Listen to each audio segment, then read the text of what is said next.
So you've been learning a different language for the past few weeks and months because you want to go on holiday and practice it then. There's a few things to consider because in your mind you might be sat in a restaurant or in a bar and you're learning this language for the purpose of practicing that language in those situations. Maybe you're at a restaurant with a friend or with your partner and you want to have a go at ordering your food and then ask for the bill at the end and do little small talk. How's the weather? How's your day going in your target language? And that's brilliant. That's a perfect motivation. That's a great motivation to learn a different language for. However, if you're wanting to do that, there's a few things you need to keep in mind to prepare you for doing that because not every time you go into a restaurant or a cafe will give you the best opportunity. You need to pick the times that are best for you to get the best outcomes. Because remember, if you have a bad experience doing this, it's going to put you off a bit of language learning for a while. If you feel rejected or you feel like you're not understood, it can dampen your confidence. So, in this video, I'm going to give you a few small tips as to how you can build your confidence and try out this new language at the place that you want to. If it's in a bar, restaurant, maybe even asking for directions on the street. This is how you can be confident in building evidence that you can actually learn a bit of that language. My name is James, I'm native in English, puedo hablar español, e anche posso parlare italiano.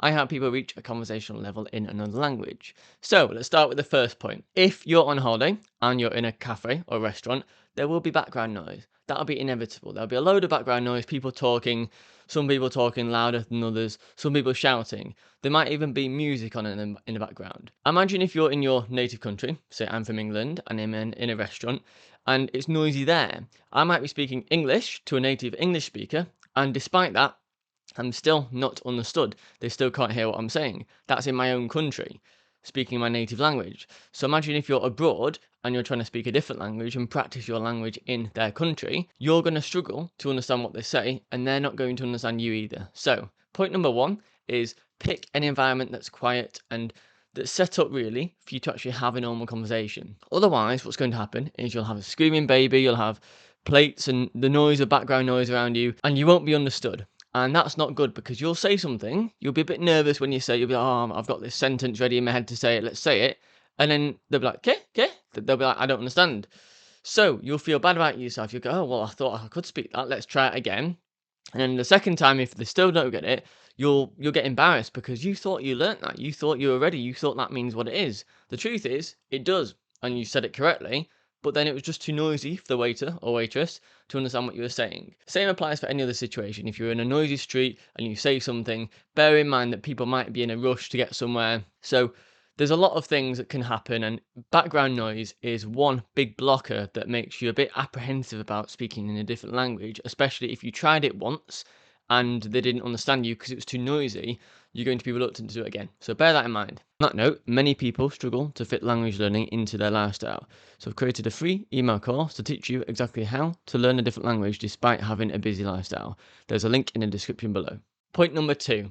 People can be busy, and when they're busy, it's hard to have a conversation with them about small talk stuff. So if you're being served by someone and it's a busy restaurant and the staff member is trying to get as many orders in as possible and serve you drinks and make sure your order is correct, they're going to be quite stressed and they're focused on getting you the right meal, the right drinks, the right food quickly and as efficiently as possible. So if at that point you notice they rush, but still you engage and you say, how are you doing today? Or how's the weather? Or is it busy at the moment? Or you say something, just a small question like that. They're going to be rushed and they might give you a quick answer just to be polite, but they might be quite rushed with that answer. They might not want to engage in conversation with you simply because they don't have time. It would be the same if you're at work and you've got a task to do, you've got a deadline to do quickly. If you're in a rush, you're less likely to engage in small talk and chit chat with other people. So try and pick it. If they start a conversation with you, so if the staff member starts a conversation with you, that's perfect because it means that they're like, hello, I'm engaging in conversation. Or they might notice you're from a different country, you're foreign, you're not from the country that you're in. They might ask you, oh, where are you from? That is perfect. And that's your in to start a conversation with them. And if at that point the background noise is low enough, if you can understand them and they're speaking with you, then that's perfect.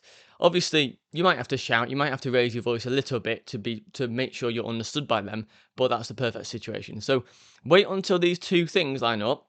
So first of all, background noise isn't too bad, so you can actually have a conversation. And secondly, the staff member or the native speaker you're talking to isn't mad busy. Because if that's the case, I wouldn't even bother because that's not the right person or time or moment to start a conversation with in your target language. Apart from that, all perfect. So that's it. Just a few things to consider when you're looking to practice or learn a different language for a specific purpose or event. Just bear those in mind, because quite often we don't think of them, and subconsciously we try something and it doesn't work out, or we get rejected, or we feel like we're underappreciated, and it feels bad for us. So we're reluctant to continue to learn a language because we think, wow, when I was in Spain, the bar staff were really rude to me. They didn't want to engage in conversation. So you have to consider that when you're practicing a different language. You have to consider, is this the right scenario for me to try and practice this language? So thanks for listening. If you enjoyed this video, please give it a like. And if you like this kind of content, feel free to subscribe. See you later.